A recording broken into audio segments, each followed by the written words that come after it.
इस video lecture में बात करेंगे मेथोडोलॉजी, ह्यूमन जीनोम प्रोजेक्ट का मेथोडोलॉजी, मतलब इसमें किस मेथड से हम सीक्वेंसिंग कर रहे हैं। तो देखना हमारा ये टॉपिक क्या है, मेथोडोलॉजी। हाँ, मेथोडोलॉजी। अब देखना सबसे पहले अगर तुम एनसीईआरटी देखोगे तो एक लड़की बनी है। हाँ, अब देखना चोटी बांध के, हाँ बाल थोड़ा हेयर स्टाइल करके एक लड़की बनी है, उसके बगल से उसके हेयर से एक वो निकला है, वो क्या है, सेल। वो हेयर से नहीं निकला है, वो दिखाना चाह रहा है एक लड़की है, वो लड़का भी ले सकता था, लड़की है और वो उससे क्या निकाल लिया, हमने लड़की से ले लिया एक सेल। अब सेल ले लिया, अब सेल से वहां देखो फिर निकाला उसका क्रोमोसोम, और क्रोमोसोम को खोल दिया है डीएनए के फॉर्म में, क्योंकि डीएनए एक लंबा धागा है, उसको ढेर सारा कंडेंस, उसका बहुत घुमावदार, उसको बहुत कंडेंस कर देंगे तो क्या बन जाएगा, क्रोमोसोम बन जाएगा। तो उस क्रोमोसोम को खोल के क्या बना दिया है, डीएनए। अब देखना वहां एक उसके बाद कंप्यूटर में क्या दिखा रहा है, एटीजीसी, मतलब वही सीक्वेंसिंग दिखा रहा है नाइट्रोजनस बेस का। तो देखना सबसे पहले क्या है, एक इंसान है, उससे हम एक सेल निकालेंगे, सेल से क्या निकालेंगे, डीएनए निकालेंगे। सेल से क्या निकालेंगे भाई, डीएनए। डीएनए का घुमा हुआ पार्ट क्या होता है, क्रोमोसोम होता है। तो देखना स्टेप क्या है, सबसे पहली बात हम सीक्वेंस जानेंगे किसका, डीएनए का। तो सबसे पहली बात इसमें क्या करेंगे, आइसोलेशन ऑफ डीएनए। क्या करेंगे, आइसोलेशन। आइसोलेशन मतलब क्या, निकालेंगे ऑफ डीएनए। कहां से, सेल से। सेल से क्या करेंगे, डीएनए निकालेंगे। अब देखना इसका डीएनए, मान लो हमने ये निकाल दिया, पूरा इतना बड़ा डीएनए था। हाँ, खोला तो देखा ह्यूमन का डीएनए कितना होता है, 2.2 मीटर का होता है। अगर खोल दो एक सेल, हर एक सेल में ऐसे कितने सेल पाए जाते हैं, ट्रिलियन ऑफ सेल पाए जाते हैं। हाँ, तो देखना ये है क्या, एक पूरा मान लो इतना डीएनए है। अब इतना बड़ा है, इसको हम एक साथ स्टडी नहीं कर सकते, क्योंकि हमारे पास उतना अभी टेक्निकल डिवाइस नहीं है कि एक साथ हम पूरे की सीक्वेंसिंग देख सकें। मान लो ये पूरा 46 क्रोमोसोम, ऐसा मान लो कि ये पूरा 46 क्रोमोसोम है। ज्यादा दिमाग मत लगाना, समझना है तो मानना पड़ेगा। मान लो ये पूरा 46 क्रोमोसोम है। अब तुमने खोला, अब 46 क्रोमोसोम को तुम चाहो कि इकट्ठा स्टडी कर ले, एक साथ स्टडी कर ले, तो ऐसा पॉसिबल अभी तक नहीं हो पाया था। हाँ, तब नहीं हो पाया था, बात एकदम क्लियर है। तो क्या है, टेक्निकल लिमिटेशन के कारण हम पूरे डीएनए को एक साथ स्टडी नहीं कर सकते, एक एक क्रोमोसोम पे कर लो ना भाई। तो देखना, तो क्या करेंगे, पहली बात इसमें मान लो 46 क्रोमोसोम है, तो एक एक क्रोमोसोम करके स्टडी करेंगे, तो क्रोमोसोम को काटना पड़ेगा ना, तो इसका फ्रेगमेंटेशन करेंगे। क्या करेंगे, आइसोलेशन ऑफ डीएनए के बाद क्या करेंगे, फ्रेगमेंटेशन। अब देखना फ्रेगमेंटेशन ऑफ डीएनए, फ्रेगमेंटेशन करेंगे। फ्रेगमेंटेशन क्यों करेंगे, रीजन पता चल गया। अब देखना, मान लो तुमने 46 क्रोमोसोम में से क्रोमोसोम थर्ड का तुम्हें स्टडी करना है। अब क्रोमोसोम थर्ड एक निकाल लिया, और एक छोटा सा डीएनए है, छोटा सा डीएनए कहीं डैमेज हो गया, तो क्या करेंगे, सबसे पहले उसको एम्पलीफाइड करके, एम्पलीफाइड मतलब क्या होता है, उसके ढेर सारी कॉपी बना लेंगे। मान लो क्रोमोसोम नंबर थर्ड की स्टडी करने जा रहे हो, अब एक क्रोमोसोम तुमने लिया, एक क्रोमोसोम पे स्टडी आसानी से नहीं हो सकती, तो स्टडी को आसान बनाने के लिए हम क्या करेंगे, उस क्रोमोसोम नंबर थर्ड का जो फ्रेगमेंट हमने लिया है, ऐसा हम समझाने के लिए बोल रहे हैं, क्रोमोसोम नंबर थर्ड का क्या करेंगे, ढेर सारी कॉपी बनाएंगे। अच्छा, कॉपी बनाने के लिए क्या किया जाता है, देखना जब बायोटेक पढ़ोगे तो वहां दो चीजें पढ़ाई जाएगी। एक वर्ड आता है क्लोनिंग। कौन सा वर्ड आता है, क्लोनिंग। देखना क्लोनिंग मतलब होता है अपने जैसे कई कॉपियां बनाना, क्या होता है, क्लोनिंग होता है। मान लो हमने डीएनए, ये क्रोमोसोम नंबर थर्ड है, क्रोमोसोम और डीएनए क्या होता है, डीएनए को खूब घुमा दो, उसी को क्या बोलेंगे, क्रोमोसोम बोलेंगे। तो देखना ये मान लो क्रोमोसोम नंबर थर्ड है, तो क्रोमोसोम नंबर हमने थर्ड फ्रेगमेंट लिया। अब एक फ्रेगमेंट है तो स्टडी उतने आसानी से हम नहीं कर सकते। हाँ, अब देखना तो क्या करेंगे, उसकी क्लोनिंग करेंगे। क्लोनिंग मतलब उसकी ढेर सारी कॉपी बनाएंगे। अच्छा, क्लोनिंग के लिए क्या क्या जरूरत होता है, तो देखना क्लोनिंग के लिए जरूरत होता है वेक्टर, और जरूरत होता है होस्ट ऑर्गेनिज्म। वेक्टर मतलब क्या होता है, जैसे तुमने अगर टैक्सी देखा हो, तो टैक्सी में मान लो तुम्हें कहां से, मान लो तुम्हें कानपुर से जाना है लखनऊ, तो तुम टैक्सी में बैठोगे और क्या करोगे, तो वो टैक्सी में बैठोगे और तुम कहां चले जाओगे, लखनऊ, और टैक्सी तुम्हें कहां छोड़ देगी, लखनऊ छोड़ देगी। हाँ, तो तुम टैक्सी ने क्या किया, तुम्हें एक जगह से दूसरी जगह छोड़ा। तो वेक्टर भी क्या होता है, किसी चीज को एक जगह से दूसरी जगह ट्रांसफर कर देता है, इसीलिए वेक्टर को क्या बोला जाता है, जीन टैक्सी बोला जाता है। इतनी बात एकदम क्लियर है। अब देखना, अब ये क्या करेगा, इसे क्यों, वेक्टर की क्यों जरूरत है, तो अच्छा ये वेक्टर कौन सा हो सकता है, जब तुम बायोटेक पढ़ोगे तो वहां दो नाम आएंगे। हाँ, बहुत सारे नाम आएंगे, हमें दो यहां जाना, एक है बैक, एक है यैक। तुम बैक का फुल फॉर्म लिख लेना, bacterial artificial chromosome yeast artificial chromosome. अब देखना ये क्या है, ये क्या है, इसमें क्या होता है, वेक्टर होता है। मान लो ये क्या है, डीएनए ये भी। हाँ, अब हम क्या करेंगे, ये हमारा वेक्टर है। हाँ, वेक्टर मतलब जो एक चीज को एक जगह से लेकर दूसरी जगह जाए, हाँ, वहां छोड़ दे। अब इसको हम क्या कर देंगे, देखो भाई वहां पूरा डिटेल पढ़ोगे। अगर तुमने अभी चैप्टर ये पढ़ा ही नहीं भाई, देखो जो हमसे पढ़ा होगा वो पूरा कंप्लीट पढ़ा होगा। हाँ, अब मान लो अभी ना पढ़े हो या फिर किसी वजह से भूल गए हो तो देखना, एक बार पढ़ लेना। तो देखना इसको क्या करेंगे हम, ये जो क्रोमोसोम हमने निकाला इसमें ले जाकर क्या कर देंगे, फिट कर देंगे। इसमें ले जाकर क्या कर देंगे, फिट। अब ये बैक्टीरिया के बैक्टीरियल आर्टिफिशियल क्रोमोसोम हो सकता है, ईस्ट आर्टिफिशियल क्रोमोसोम हो सकता है। वैसे हमने लिया जो था वो ये था, ईस्ट आर्टिफिशियल क्रोमोसोम। अब देखना ये बाहर है तो ये अभी तो इसे डिवाइड करने के लिए एक मीडियम चाहिए। तो मीडियम क्या, होस्ट। होस्ट मतलब जिस भी सेल में इसको डालेंगे उसे क्या बोलेंगे, होस्ट बोलेंगे। तब इसे हम बैक्टीरिया में भी डाल सकते हैं और किसमें, ईस्ट में भी डाल सकते हैं। अगर ये वेक्टर बैक्टीरिया का है तो हम बैक्टीरिया में डालेंगे। अगर ये वेक्टर किसका है, अगर ये वेक्टर है ईस्ट का तो किसमें डालेंगे, ईस्ट में डालेंगे। तो हमने कहां डाल दिया, लो भैया इसमें डाल दिया, बैक्टीरिया में।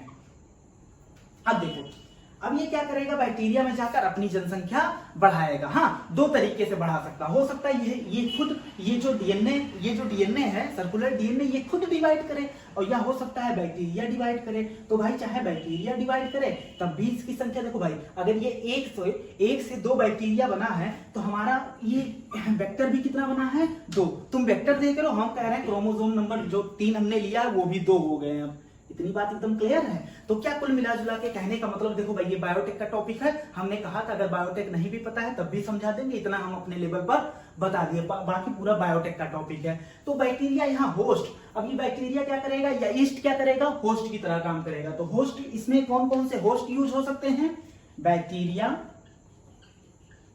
और ईस्ट। इतनी बात एकदम क्लियर है। बैक्टीरिया में क्या डालेंगे, बैक, और ईस्ट में क्या डालेंगे, यक डालेंगे। इतनी बात एकदम क्लियर है। अब देखना हमने क्या कर लिया है, क्लोनिंग कर लिया है। अब क्लोनिंग में ढेर सारे जब हमारे फ्रैगमेंट, जब ढेर सारे हमारा डिजायरेबल डीएनए जो है, डिजायरेबल मतलब जिस पर हम स्टडी करना चाह रहे हैं, वो जब ढेर सारा बन जाएगा तो उसको फिर निकाल लेंगे। हाँ, उस सैंपल को हम क्या करेंगे, उस सैंपल जो हमारा सैंपल है, हाँ, अब ढेर सारे फ्रैगमेंट बन गए हैं। अब स्टडी के लिए क्या हो गई है, आसानी हो गई है। अब उस सैंपल को एक मशीन में डालेंगे। किस में डालेंगे, मशीन में। उस मशीन का नाम है डीएनए ऑटोमेटेड सीक्वेंसर। क्या नाम है, डीएनए ऑटोमेटेड सीक्वेंसर। सीक्वेंसर मतलब होता है सीक्वेंसिंग करने वाला। हाँ, ऑटोमेटेड मतलब होता है ऑटोमेटिक। अच्छा, डीएनए मतलब होता है डीएनए मतलब उसमें, उस मशीन में हम डीएनए डालेंगे, ऑटोमेटिक को क्या कर देगा, पूरी स्क्रीनिंग कर देगा। स्क्रीनिंग मतलब वो तुमने मशीन में डाला क्या, सैंपल, और उधर कंप्यूटर के स्क्रीन पे पूरा उसका सीक्वेंस लिख के ऑटोमेटिक आ गया। अच्छा, ये किया कौन था, ये मशीन डेवलप किसने किया था, तो देखना उसका नाम था सैंगर। क्या नाम था, सैंगर नाम था। देखना भाई, सैंगर साहब का बहुत बड़ा योगदान है किसमें, डीएनए जो बेस, हम जो नाइट्रोजिनस बेस का हम सीक्वेंसिंग करते हैं उसमें सबसे बड़ा योगदान किसका है, सैंगर साहब का। क्योंकि सैंगर साहब ने क्या किया था, मशीन बनाया था। देखो भाई, हाँ, इतनी बात एकदम क्लियर है। देखो भाई, कुत्ते उत्ते भोगते रहेंगे। अब देखना, अगर बात करते हैं तो ये सैंगर जो है, ये जो सैंगर साहब थे, इन्होंने सिर्फ, चलो भाई इधर देखना, ये सैंगर जो था, इन्होंने सिर्फ डीएनए ऑटोमेटेड सीक्वेंसर नहीं बनाया था, इन्होंने और एक चीज बनाया था, एक मशीन और बनाया था जो क्या करता था, ये क्या करता था, प्रोटीन ऑटोमेटेड सीक्वेंसर की तरह काम करता था। किसकी तरह काम करता था, वो प्रोटीन किसका बना होता है, अमीनो एसिड का। वो अमीनो एसिड के चैन, अमीनो एसिड के सीक्वेंस को क्या करता था, डिटरमाइन करता। तो सैंगर साहब ने क्या किया था, डीएनए ऑटोमेटेड सीक्वेंसर भी बनाया था, और क्या डेवलप किया था, प्रोटीन ऑटोमेटेड सीक्वेंसर भी डेवलप किया था। अब हम क्या करेंगे, इस सैंपल को हमने इस मशीन में डाल दिया। अब मशीन क्या करेगा, देखना, मशीन क्या करेगा, अब मशीन क्या करेगा, जो भी मशीन में हमने डाला तो वो सीक्वेंस आ जाएगा किस पर, कंप्यूटर स्क्रीन पर। किस पर आ जाएगा, कंप्यूटर स्क्रीन पर ऑटोमेटिक क्या आ जाएगा, उस डीएनए का सीक्वेंस आ जाएगा। बात एकदम क्लियर है। अब तो पता चल गया कैसे हम सीक्वेंसिंग करते हैं। अब देखना, तो अब तक कितने पूरे ह्यूमन जीनोम का जो ह्यूमन जीनोम है उसमें 24 क्रोमोसोम अब तक सीक्वेंस किए जा चुके हैं। कितने? 24 क्रोमोसोम हम क्या किए जा चुके हैं? 24 क्रोमोसोम सीक्वेंस्ड। देखना, अब उस 24 क्रोमोसोम में क्या था? 24 क्रोमोसोम में 22 ऑटोसोम था। क्या था? 22 ऑटोसोम था और 2 क्या था? X and Y chromosome, autosome chromosome और सेक्स क्रोमोसोम। देखना, अच्छा 22 का क्यों किया, पूरे 46 का क्यों नहीं किया? तो देखना भाई, ये जो ह्यूमन डीएनए होता है, ह्यूमन जीनोम होता है, मान लो ह्यूमन का जेनेटिक मटेरियल जो होता है वो 46 क्रोमोसोम उसमें पाया जाता है, जिसमें से 22 पेयर ऑटोसोम होता है और एक पेयर क्या होता है? Sex chromosome. सेक्स क्रोमोसोम मतलब या तो XX या तो XY। XY किस में होता है? मेल में। XX किस में होता है? फीमेल में। तो देखना भाई, मान लो ये मेल था कोई, हाँ मान लो फीमेल था, हाँ फीमेल ही दिया, चलो फीमेल ही ले लो। तो ये 22 पेयर क्या है? ये टोटल 46 तुम्हारे सामने क्रोमोसोम है। ये 22 ऑटोसोम है, ये भी 22 ऑटोसोम है। देखो भाई, ऑटोसोम जो होता है मेल एंड फीमेल में दोनों में सेम होता है। तो अब ये ऑटोसोम जो आया है एक मेल से आया है, एक मेल पापा, मतलब एक पेरेंट क्या था इसका? मेल था। जो प्रोजनी में होता है ऑटोसोम एक मेल से आता है, एक फीमेल से आता है। तो ये एक पेयर मेल से आया, एक पेयर फीमेल से आया। तो ऑटोसोम जो होता है मेल एंड फीमेल में सेम होता है। अगर हम 22 ऑटोसोम का पता लग गया तो ये 22 ऑटोसोम क्या होगा? लगभग सेम होगा। तो इसीलिए हमने क्या किया? 22 ऑटोसोम की क्रोमोसोम की क्या किया? स्टडी किया, उसकी सीक्वेंसिंग की, और एक्स एंड वाई क्रोमोसोम की भी क्या हमने किया? सीक्वेंसिंग किया। तो टोटल कितने क्रोमोसोम की हमने सीक्वेंसिंग की? 24। हाँ, ह्यूमन डीएनए का। अब देखना, जो क्रोमोसोम नंबर फर्स्ट था, क्रोमोसोम नंबर फर्स्ट और सबसे लास्ट में ये स्टडी किया गया था, इसकी सीक्वेंसिंग क्या किया गया था? सबसे लास्ट में। तो देखना, chromosome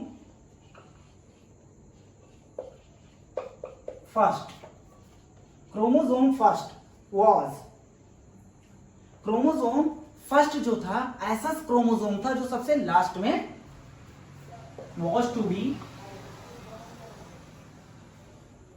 chromosome first was last chromosome to be sequenced, जिसे हमने क्या किया था? सीक्वेंस्ड किया था। इतनी बात एकदम क्लियर है। अच्छा, ह्यूमन जीनोम प्रोजेक्ट कितने सालों का था? 13। 1990 से लेकर कितना? 2003। लेकिन हमने कहा था 3 साल और चला था। तो यही क्रोमोसोम नंबर फर्स्ट था, लास्ट में सबसे लास्ट में इसे सीक्वेंस किया गया था। ये कंप्लीट कब हुआ था? इन 2006। बात एकदम क्लियर है, 2006 में कंप्लीट हुआ था। ये जो हमने मेथोडोलॉजी पढ़ा है, उससे इससे पहले जो मेथोडोलॉजी पढ़ा है, अभी जो हमने पढ़ा है वो हमने एक बेसिक देखा है। अब हमारे पास 2 अप्रोच हैं, दो तरीके से हम सीक्वेंसिंग कर सकते हैं। हाँ, 2 तरीका हमारे पास। देखना, एक तरीका क्या है, दूसरा तरीका क्या है, ये जानने से पहले जानते हैं कि डीएनए जो होता है डबल स्ट्रैंडेड होता है। क्या होता है? एक स्ट्रैंड ये है, एक स्ट्रैंड ये कैसे आपस में हेलिकली अरेंज होते हैं। हाँ, अब देखना, तो ये क्या होता है? डबल स्ट्रैंडेड डीएनए होता है। हमें पता है डीएनए का कुछ पार्ट एक्सॉन की तरह काम करता है और डीएनए का कुछ पार्ट क्या करता है? इंट्रॉन की तरह काम करता है। कुछ पार्ट एक्सॉन होता है, कुछ पार्ट क्या होता है? इंट्रॉन होता है। ये एक्सॉन इंट्रॉन क्या होता है उससे पहले समझना, ये जो डीएनए है, डीएनए से डीएनए बनने की सेंट्रल डोग्मा अगर पढ़ा हो तो डीएनए से डीएनए बनने की प्रोसेस को क्या बोलते हैं? रेप्लिकेशन। और डीएनए से हम सीधा लिख दे रहे हैं एमआरएनए। क्या लिख दे रहे हैं? एमआरएनए, क्योंकि हम ह्यूमन का केस पढ़ रहे हैं। हाँ, डीएनए से एमआरएनए के बनने के प्रोसेस को बोलते हैं ट्रांसक्रिप्शन। अच्छा, ये एमआरएनए बना है तो एमआरएनए क्या बनाता है? एमआरएनए बनाता है प्रोटीन। क्या बनाता है? प्रोटीन। और ये प्रोटीन भैया एंजाइम हो सकता है, ये प्रोटीन हार्मोन हो सकता है, इसका बहुत सारे क्या होते हैं? यूजेस होते हैं। अब देखना, लेकिन अब ये जो डीएनए है, डीएनए डबल स्ट्रैंडेड है, इसमें एक्सॉन भी पाया जा रहा है, इंट्रॉन, एक्सॉन, इंट्रॉन। जो प्रोटीन बनाने वाला डीएनए है, जो पार्ट प्रोटीन बनाता है, एक्सॉन वाला क्या बनाता है? एक्सप्रेस्ड होता है। और क्या बनाता है? अपने आप को एक्सप्रेस करता है। और किसके लिए कोडेड होता है? किसके लिए कोडेड होता है? प्रोटीन के लिए। तो एक्सॉन को बोलते हैं कोडिंग और इंट्रॉन को बोलते हैं इंट्रॉन प्रोटीन नहीं बनाता, तो इसे बोलते हैं नॉन कोडिंग सीक्वेंस बोलते हैं। अच्छा, हमारे लिए फायदेमंद कौन है? एक्सॉन की इंट्रॉन? कौन फायदेमंद है? एक्सॉन। तो हम क्या चाहेंगे कि इतनी बात समझ में आ गई। अब देखना, अब इसको हम मिटाते हैं, तो देखना हम क्या चाहते हैं अभी बताएंगे। हाँ, तो देखना दो अप्रोच है हमारे पास। कितने अप्रोच हैं? दो। पहला है कि हम सीक्वेंसिंग कर लें। पहला है sequencing of all coding gene. Coding gene मतलब किसकी बात हो रही है? जितने भी एक्सॉन हैं सिर्फ उसकी हम कोडिंग करेंगे। नॉन कोडिंग इंट्रॉन की हम सीक्वेंसिंग नहीं करेंगे, उसका सीक्वेंस पता नहीं करेंगे। तो एक अप्रोच ये है हमारे पास। और दूसरा अप्रोच है हमारे पास कि सीक्वेंसिंग ऑफ, हम सीक्वेंस करेंगे sequencing of whole set of genome. पूरे जीनोम की क्या करेंगे? हम सीक्वेंसिंग करेंगे। कोडिंग पार्ट का भी करेंगे और नॉन कोडिंग पार्ट का भी करेंगे। हाँ, तो सीक्वेंसिंग कोडिंग का भी और नॉन कोडिंग और कोडिंग का भी हम क्या करेंगे? सीक्वेंसिंग करेंगे। तो दो अप्रोच है हमारे पास, या तो सिर्फ तुम कोडिंग जीन का सीक्वेंसिंग कर लो, या तुम क्या कर लो? सीक्वेंसिंग पूरे जीनोम का कर लो। तो इसको बोलते हैं, इसको क्या बोलते हैं? देखना, जिसमें हम सीक्वेंसिंग करते हैं किसका? केवल कोडिंग जीन को, इसको बोलते हैं एक्सप्रेस्ड, क्या बोलते हैं? Expressed sequence tags. क्या बोलते हैं? Express sequence tag. Express sequencing भी बोल सकते हैं, एक्सप्रेस सीक्वेंस टैग्स, या क्या बोल सकते हैं? शॉर्ट में क्या बोलेंगे? ESTS।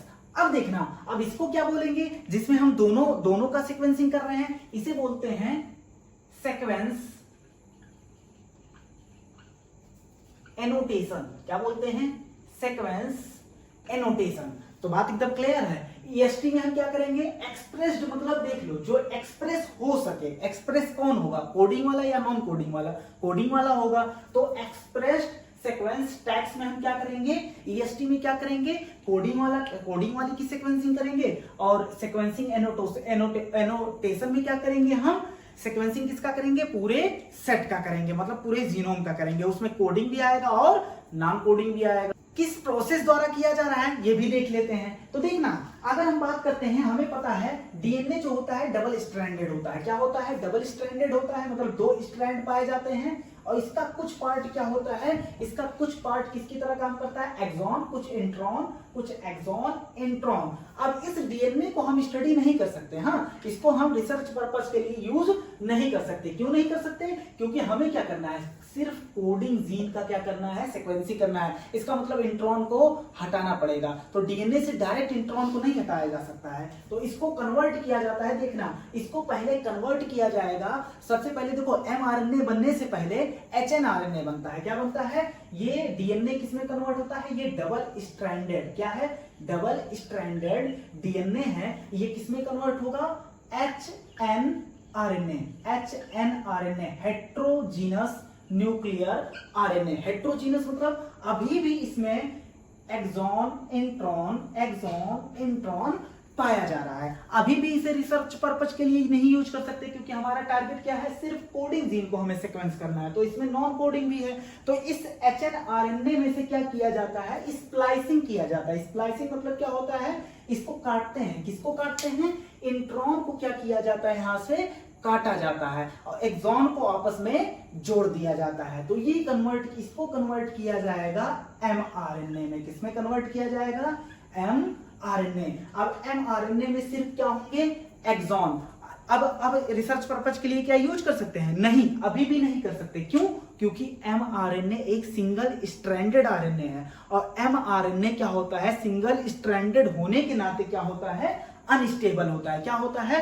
अनस्टेबल होता है। किसी से मान लो रिएक्ट कर गया तो क्या होगा? वो हमारा सीक्वेंस आ नहीं पाएगा। तो अभी भी इसे रिसर्च पर्पज के लिए यूज नहीं किया जा सकता है। तो देखना, हम क्या करेंगे फिर? तो इसको क्या करेंगे, पहली बात इसको कन्वर्ट करेंगे। फिर अच्छा बताओ, डीएनए से आरएनए जब बनता है उस प्रोसेस को क्या बोलते हैं, ट्रांसक्रिप्शन। और हमने वायरस में बताया था कि उसमें रिवर्स ट्रांसक्रिप्शन होता है। वायरस क्या करता है, हमने क्या कहा था, आरएनए से कभी कभी क्या होता है, क्या बनता है, डीएनए। आरएनए से क्या बनता है, डीएनए। अगर डीएनए से आरएनए बना क्या बोलेंगे, ट्रांसक्रिप्शन। तो आरएनए से डीएनए बनेगा तो क्या बोलेंगे, रिवर्स ट्रांसक्रिप्शन। क्या बोलेंगे, रिवर्स ट्रांसक्रिप्शन। अच्छा, इस एमआरएनए को हम यूज नहीं कर सकते रिसर्च पर्पज के लिए, क्यों, क्योंकि ये सिंगल स्ट्रैंडेड है। सिंगल स्ट्रैंडेड से क्या हुआ, ये अनस्टेबल है। तो इसको किसमें कन्वर्ट करना चाहेंगे, डीएनए में। तो देखना, इस एमआरएनए का, ये जो एमआरएनए है उसको हमने कन्वर्ट कर दिया किसमें,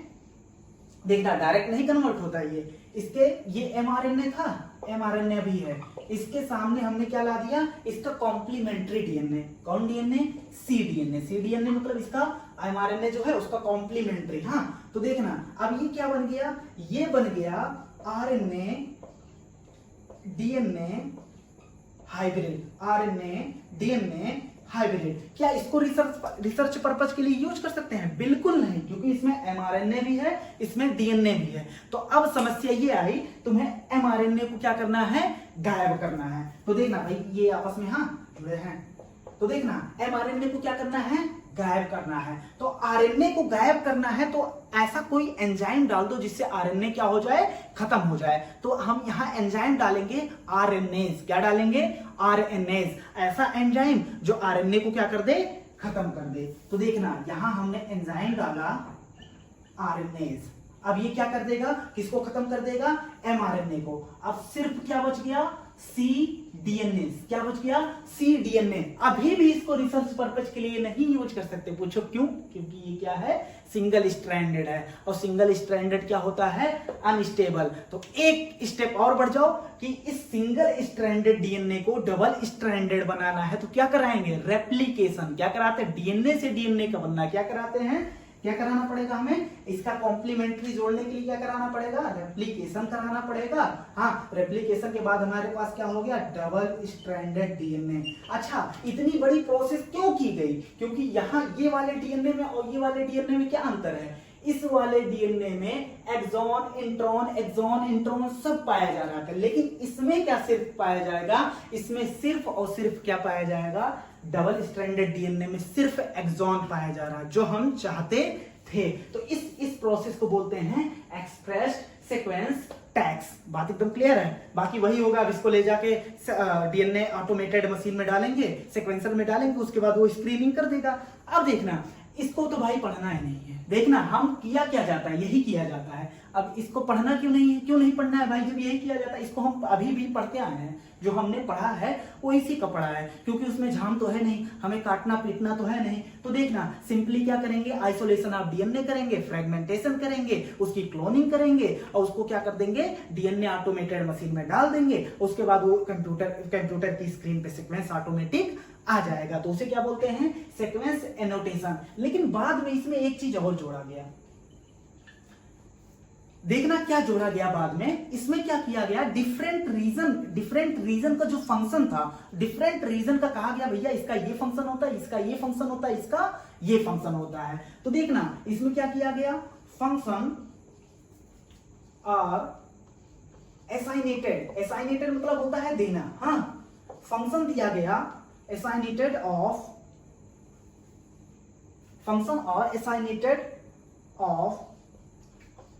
different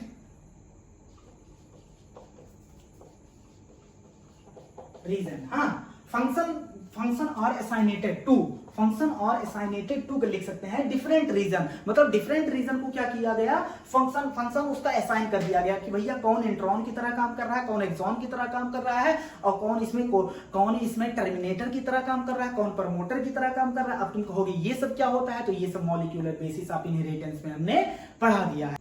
अब बात कर लेते हैं salient feature of human genome. Human genome का सैलिएंट कुछ मुख्य फीचर देख लेते हैं। तो देखना, हमने यहां पर लिख दिया है। तो ह्यूमन जीनोम जो होता है वो कंटेन करता है, उसके पास होता है 3164.7 मिलियन बेस पेयर। कितने मिलियन पाए जाते हैं, 3 तुम सीधा इसको 3 को 0 मान लो और कितना मान लोगे 3 बिलियन हमने बताया था एस्टिमेटेड, तो ये कितना निकला 3 बिलियन। मिलियन बराबर कितना होता है 10 टू द पावर 6 और बिलियन बराबर कितना होता है 10 टू द पावर 9। तो इसको क्या करना है हमें याद रखना है 3164.7 मिलियन बेस पेयर किसमें पाया जाता है ह्यूमन जीनोम में पाया जाता है। अब देखना ह्यूमन जीनोम में नंबर ऑफ अगर जीन देखें तो पहले जो एस्टिमेट किया गया था उसमें आया था नंबर ऑफ जीन कितना आया था 80,000 से, के मतलब क्या होता है हजार, हाँ 80,000 से 140,000 जीन पहले अंदाजा लगाया जाता था। लेकिन जो प्रेजेंट टाइम का एस्टिमेट है उसमें कितने जीन कह रहे हैं, टोटल नंबर ऑफ जीन कितने कह रहे हैं 30,000, कितने 30,000 इन प्रेजेंट एस्टिमेट। जबकि प्रीवियस एस्टिमेट क्या बताता था कि टोटल नंबर ऑफ जीन कितने पाए जाएंगे 80,000 से 140,000। अब देखना एवरेज जीन जो होता है, अगर एक जीन की बात करें एवरेज उसमें कितने बेस पेयर आएंगे, तो देखना एवरेज जीन में जो होता है बेस पेयर आता है 3000। 3 के मतलब 3000 बेसेस किसमें आते हैं एवरेज जीन, मतलब एक जीन में कितना लगभग पड़ेगा 3000 बेस पेयर। लेकिन ये जो है एवरेज जो है बहुत तेजी से ग्रेटली वेरी करता है, चेंज होता रहता है। जैसे लार्जेस्ट जीन जो होता है ह्यूमन में वो पाया जाता है एक्स क्रोमोसोम पर। कहां पाया जाता है एक्स क्रोमोसोम पर, उसे बोलते हैं डिस्ट्रोफिन। क्या बोलते हैं डिस्ट्रोफिन। और स्मॉलेस्ट जीन जो होता है वाई क्रोमोसोम पे पाया जाता है, इसे बोलते हैं TDF, टेस्टिस डिटरमाइनिंग फैक्टर। हाँ फैक्टर मतलब क्या होता है, मेंडल ने कहा था फैक्टर, लेकिन फैक्टर मतलब क्या होता है जीन। तो देखना जो डिस्ट्रोफिन लार्जेस्ट जीन है उसमें कितना बेस पेयर पाया जाता है, उसमें पाया जाता है 2.4 मिलियन बेस पेयर। और जो स्मॉलेस्ट जीन है उसमें कितने बेस पेयर पाए जाते हैं 14 मतलब क्या 14 बेस पेयर। इतनी बात एकदम क्लियर। अब देखना अब नंबर ऑफ जीन जो होता है, नंबर ऑफ जीन जैसे देखो भाई सबसे छोटा क्या होता है बेस पेयर, अगर उससे बड़ी बात करेंगे जीन, उससे बड़ी बात करेंगे क्रोमोसोम। बात एकदम क्लियर है। अब देखना तो हम लिख दे रहे हैं सबसे छोटा क्या होता है बेस पेयर, उससे बड़ा क्या होगा जीन, और सबसे बड़ा क्या होगा क्रोमोसोम। मतलब क्रोमोसोम के अंदर जीन आएगा, जीन में क्या पाया, जीन किससे बना होगा बेस पेयर। बात एकदम क्लियर। अब देखना तो number of gene, maximum number of gene पाया जाता है फर्स्ट क्रोमोसोम पर। किस पर पाया जाता है maximum number of gene, first chromosome. वो कितना होता है 2968, कितना होता है 2968। अब देखना मिनिमम जो जीन पाया जाता है, मिनिमम नंबर ऑफ जीन पाया जाता है वाई क्रोमोसोम। क्रोमोसोम मतलब 46 क्रोमोसोम होते हैं, उस पर कई सारे जीन पाया जाता है, लेकिन जब सबसे मिनिमम जीन पाया जाता है वो किस पर पाया जाता है, किस क्रोमोसोम पर, वाई क्रोमोसोम पर। और ये कितने होते हैं लगभग 231। इतनी बात एकदम क्लियर, ये पूरा रखना है भाई। हाँ अब देखना हमने तुमसे बोला था कि ह्यूमन जो होता है सभी के सभी ह्यूमन क्या होते हैं लगभग क्या होते हैं भाई। देखो 2 ही कान हमारे पास भी है, 2 ही कान सबके पास भी है। हाँ तो सभी ह्यूमन देखने में कैसे एक मार्फोलॉजिकल, अगर ग्रास मार्फोलॉजिकल फीचर देखा जाए तो सब में क्या होता है सेम होता है। कुछ लोग कहेंगे चेहरा नहीं सेम होता। देखना क्यों सेम, सभी के सभी के 2 हाथ 2 पैर सभी के सभी क्यों होते हैं, क्योंकि सभी ह्यूमन में जो होता है 99.9 कितना 99.9% न्यूक्लियोटाइड बेस, उसका जो बेस होता है exactly same in all people. जितने भी बंदे होते हैं वो सब में अगर सीक्वेंसिंग देखा जाए तो कितना सेम होता है लगभग 99.99.9%, ऑलमोस्ट पूरा का पूरा कह सकते हैं। हाँ लेकिन नहीं कहेंगे क्योंकि जो थोड़ा चेंज होता है उसी कारण हम सब क्या है वेरी करते हैं। किसी का चेहरा किसी कलर का होता है, किसी का चेहरा किसी की हाइट लंबी होती है, किसी की हाइट छोटी होती है। किसके कारण 0.1% जो वेरी करता है हमारा नाइट्रोजनस बेस, उसके कारण हम क्या करते हैं, ये जो इंडिविजुअल है ह्यूमन में सभी इंडिविजुअल आपस में वेरी करते हैं। अब देखना जितने भी अभी जीन खोजे जा चुके हैं, हाँ तो देखना function are unknown for 50% of discovered gene. हाँ जितने भी जीन्स खोजे जा चुके हैं उसमें से 50% का अभी हम फंक्शन ही नहीं डिस्कवर कर पाए हैं। इतनी बात एकदम क्लियर है। हाँ अभी अननोन है, उसका 50% का जीन का फंक्शन क्या है अभी हमें जानना है, अननोन है। हाँ अब देखना तो अच्छा हमने बताया था डीएनए क्या बनाता है, डीएनए कोड होके क्या बनाता है, डीएनए का जो कोडिंग पार्ट होता है वो प्रोटीन बनाता है। तो कोडिंग पार्ट पूरे ह्यूमन जीनोम में कितना पाया जाता है, केवल 2%। कितना पाया जाता है, 2% ऑफ कोडिंग पार्ट किसमें पाया जाता है, 2% of genome code for protein. केवल जीनोम का 2% पार्ट क्या बनाता है, प्रोटीन के लिए कोडेड होता है। हाँ अब देखना आगे बात करते हैं। तो देखना एक तुमने सुना होगा सैटेलाइट, क्रोमोसोम जब पढ़ा रहे थे तो हमने बताया था सैटेलाइट। सैटेलाइट क्या होता है, रिपीटेटिव सीक्वेंस, कोई सीक्वेंस बार बार रिपीट हो रहा है। जैसे हमने मान लिया यहाँ पर लिख दिया ATGCTC, अब ये सीक्वेंस बार बार रिपीट हो रहा है, बहुत बार रिपीट हो रहा है, तो इसे क्या बोलेंगे, इसे बोलेंगे सैटेलाइट। क्या बोलेंगे, सैटेलाइट। तो देखना part of DNA which contain repeated sequence, हाँ रिपीट, जो पार्ट ऑफ डीएनए जिसके पास क्या होता है, रिपीटेड सीक्वेंस होता है, उसे क्या बोला जाता है, सैटेलाइट डीएनए। क्या बोला जाता है, सैटेलाइट डीएनए बोला जाता है। अब देखना ये जो सैटेलाइट डीएनए होता है, अब डीएनए में, डीएनए का major part of DNA contain repetitive sequence. जो डीएनए का मेजर पार्ट होता है वो क्या होता है, रिपीटेटिव सीक्वेंस होता है, मतलब सैटेलाइट होता है। हाँ तो देखना कभी कभी क्या होता है, 100 से 1000 टाइम क्या होता है, वो सीक्वेंस रिपीट हो जाता है। बात एकदम क्लियर है। देखो भाई सैटेलाइट कई तरीके के होते हैं, मॉडरेटली रिपीटेटिव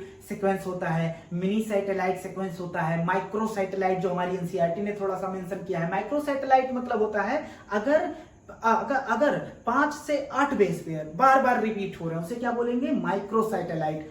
अगर 11 से 60 सीक्वेंस नाइट्रोजनस बेस बार बार रिपीट हो रहे हैं उसे बोलेंगे मिनी सैटेलाइट। अगर 150 से 300 बेस पेयर लगातार रिपीट कर रहे हैं तो उसे क्या बोलेंगे, मॉडरेटली रिपीटेटिव सीक्वेंस। लेकिन इतना हमें जानना ही नहीं है, बस भूल जाओ। हाँ अब देखना तो सैटेलाइट डीएनए क्या होता है, मेजर पार्ट ऑफ डीएनए क्या होता है, सैटेलाइट, मतलब बार बार रिपीट करता है। क्या सीक्वेंसिंग क्या होती है, बार बार रिपीट करती है। अच्छा इसका फंक्शन क्या है सैटेलाइट डीएनए का, जो रिपीटेटिव सीक्वेंस होता है have no direct coding function, उसका कोई डायरेक्ट कोडिंग फंक्शन नहीं होता। हाँ लेकिन ये हमें इंफॉर्मेशन देता है किसके बारे में, क्रोमोसोमल, इसको रखना है भाई, क्रोमोसोमल स्ट्रक्चर के बारे में। और कभी डायनेमिक्स मतलब क्या होता है, गतिशीलता, डायनेमिक्स के बारे में हमें क्या देता है, जानकारी देता है। एंड एवोल्यूशन के बारे में क्या देता है, जानकारी देता है। बात एकदम क्लियर है। अब देखना हम क्या कर दिए हैं, पूरा बोल दिए हैं। अब तुम्हें क्या याद रखना हम पूछ रहे हैं, तुम बताओ, हम मिटाते जा रहे हैं, तुम बताते जाओ।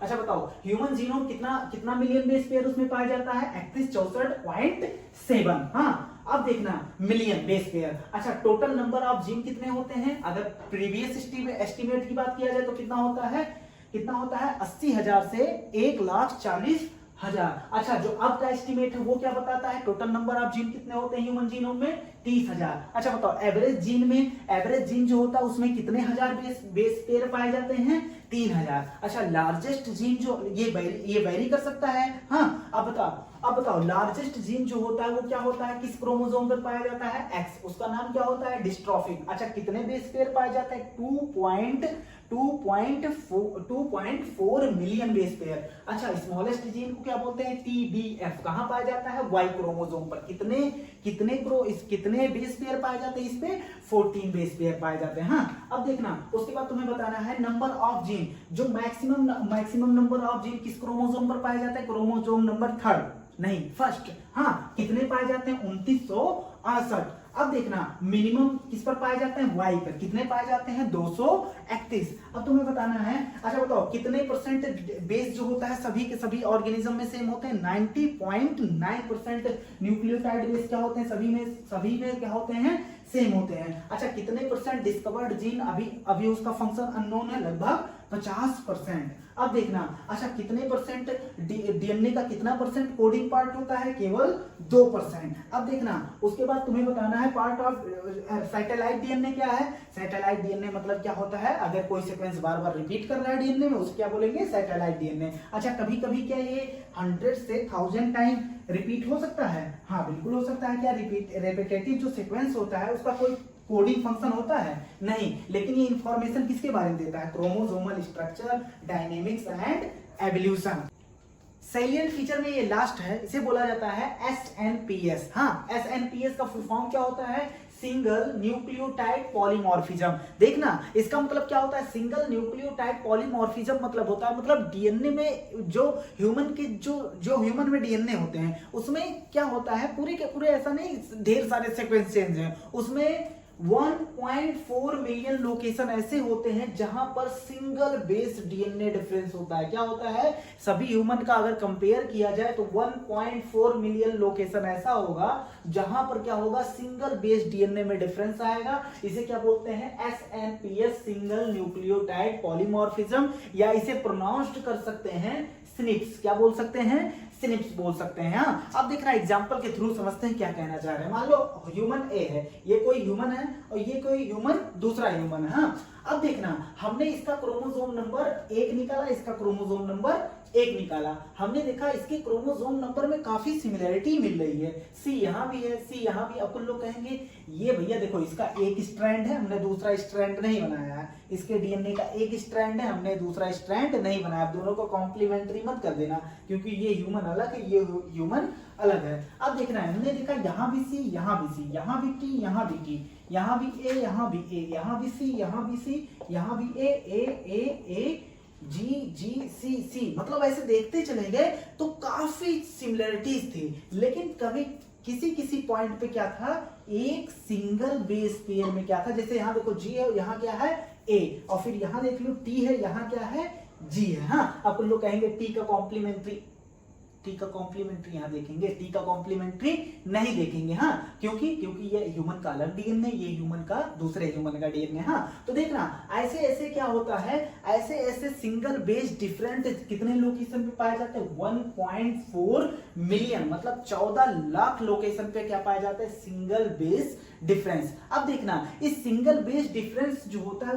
वो मदद किसमें करता है, फाइंडिंग द क्रोमोसोम लोकेशन। वो क्रोमोसोम लोकेशन के फाइंडिंग में क्या करता है, मदद करता है। देखना, और ये फाइंडिंग किस लिए होता है, ताकि हम ट्रेस कर सके डिजीज एसोसिएटेड सीक्वेंस को हम इससे क्या कर सकते हैं, ट्रेस कर सकते हैं। और क्या, ट्रेसिंग द ह्यूमन हिस्ट्री, इससे हम क्या कर सकते हैं, सिंगल बेस डिफरेंस पाया जा रहा है, इससे हम ट्रेस कर सकते हैं डिजीज। कैसे कर सकते हैं, मान लो इस ह्यूमन में जी था, इस ह्यूमन में ए था। हाँ, अब सब में ऐसे ऐसे हमने देखा, उसके बाद क्या हुआ, जी ए, या तो जी पाया जाएगा या तो ए पाया जाएगा, लेकिन कहीं कहीं क्या हुआ, ना तो जी पाया गया ना तो ए पाया गया, कुछ दूसरा मान लो टी पाया गया। तो देखना हम क्या कहेंगे, भैया इसमें कोई ना कोई डिजीज है। हाँ, देखना ऐसे एक एग्जांपल ले सकते हैं, एपोई एंजाइम होता है किसमें, ह्यूमन में, उसमें सिंगल न्यूक्लियोटाइड बेस में अगर चेंज हो जाए तो वो बंदा सस्पेक्टिव हो जाएगा किसके लिए, एल्जाइमर डिजीज के लिए। इतनी बात एकदम क्लियर है। तो ये जो होता है